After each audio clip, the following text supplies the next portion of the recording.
good day everyone. We're the third to the last group, and the title of our report is entitled The Grapes of Wrath by a novel of John Steinbeck. So in the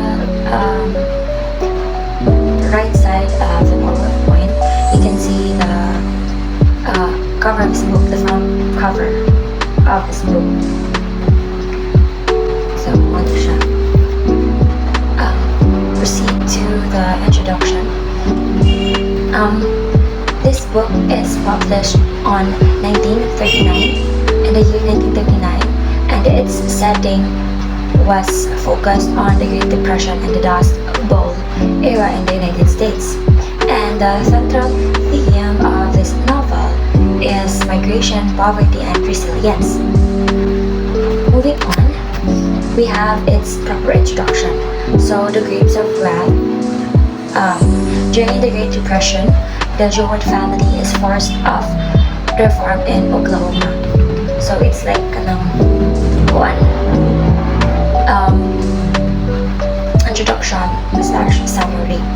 So, moving on, the land they've worked on for years is ruined by the Dust Bowl, and they can no longer make a living. With no home and no options, they hear about jobs in California, a place rumored to be full of opportunity and hope. So, with just a rundown shrug and determination, the family begins their journey west on Route 66. Along the way, they met other travelers, hear both hopeful and troubling stories, and face many unknowns. But the question is, what will they find in California?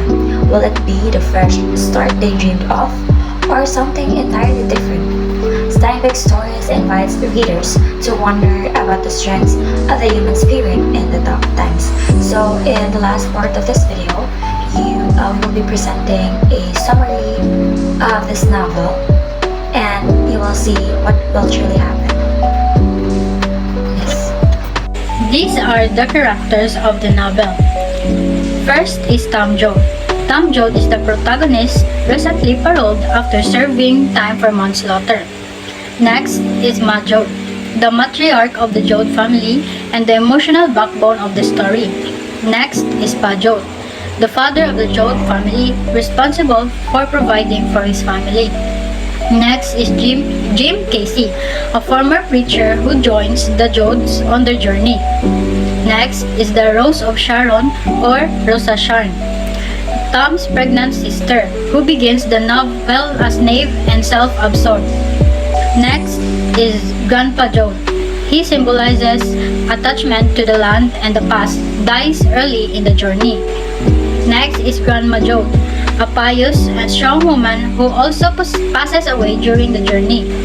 Next is Noah Joad, the eldest son who feels disconnected from the family and chooses to stay behind. Next is Al Joad, the mechanically inclined younger brother focused on cars and girls.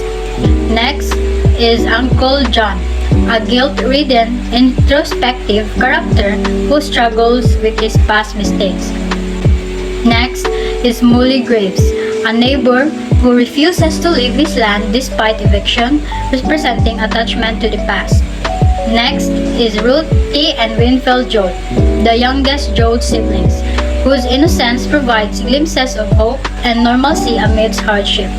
And lastly, Connie Rivers, the husband of Rose of Sharon, who abandons the family and his responsibilities. So, to fully understand our report, we will provide a summary video, and here it is. This is a story about a man named Tom Joad, an ex-convict recently released from prison for killing a man with a shovel while being stabbed. While hitchhiking to his father's cotton farm in Oklahoma, Tom meets Casey, his childhood preacher, who has since left the church. When they arrive at the farm, they see that it is abandoned and that the land has been worked over by a tractor. A man named Molly, a local man who knew Tom when he was younger, approaches and explains that most of the families in the area have been forced out by the banks and that Tom's family has gone to live with his Uncle John. Tom and Casey walk to Uncle John's farm, and Tom is reunited with his father, mother, grandparents, and siblings. Over breakfast, Tom's father explains that they are planning on moving to California. The family packs in the truck, which includes Grandpa, Grandma, Casey, Uncle John, Connie, Rosa Sharon, Al, Noah, Ruthie, Winfield, and Tom. They begin their journey on the road to California on Highway 66. As the family continues on their journey, they stop on the side of the road to rest and meet the Wilsons, a husband and wife whose car has stopped working. Grandpa Joad feels sick and dies of a stroke. As they exit Oklahoma and enter Texas, the car breaks down and needs a new engine part. The rest of the family goes ahead in the truck and rests at a stop, while Tom and his brother Al look for a service station. They find the car parts dealer, and the one-eyed man sells them the part they need for cheap. They return to the vehicle and fix it, eventually catching up to the family at the stop. However, at the stop, a man returning from California tells them that workers arriving in California are being taken advantage of because of their desperation. Still, the Joad and Wilson families continue on their journey. The family drives through Arizona and finally arrives in California, but they still must cross the desert.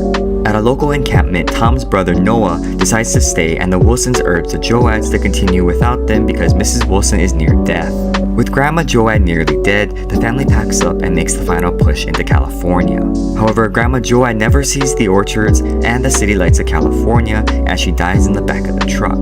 After burying Grandma Joad, the family settles in an encampment called Hooverville. The collection of tents is full of poor workers and their families, all of which are struggling to eat. Tom meets a man named Floyd who tells him that there is no work in the area and describes how the workers are being taken advantage of because of so few jobs. After Al helps Floyd fix his car, Floyd tells Tom that there is work 200 miles to the north. However, Tom is apprehensive about moving north since the work isn't guaranteed. A man from the south seeking workers appears in the camp with a deputy sheriff. Floyd demands to see his license since the man seems shady. When the man refuses, the deputy tries to arrest Floyd.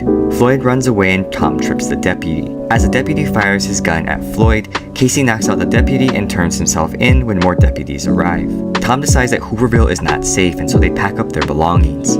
After Tom's brother-in-law Connie runs away and Uncle John gets drunk, the family heads north.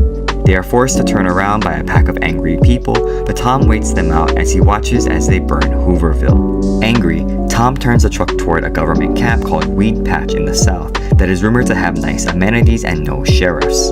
The family arrives at Weed Patch, a little self-governing community with their own showers and laws. A recent vacancy allows the Joads to move in. They are welcome to the camp and the rules are explained to them. Tom finds a job digging a ditch, while the rest of the family becomes accustomed to the camp. The camp prepares for their weekly Saturday evening dance, but there is a rumor that a fight will be started which will allow the sheriffs to shut down the camp. As visitors from outside the camp enter for the dance, a group of men, including Tom, try to screen them to see who might cause trouble. The band plays as people dance, and just as a fight is about to escalate, the men stop it. Eventually, the Joads can't find work and must move out of Weed Patch.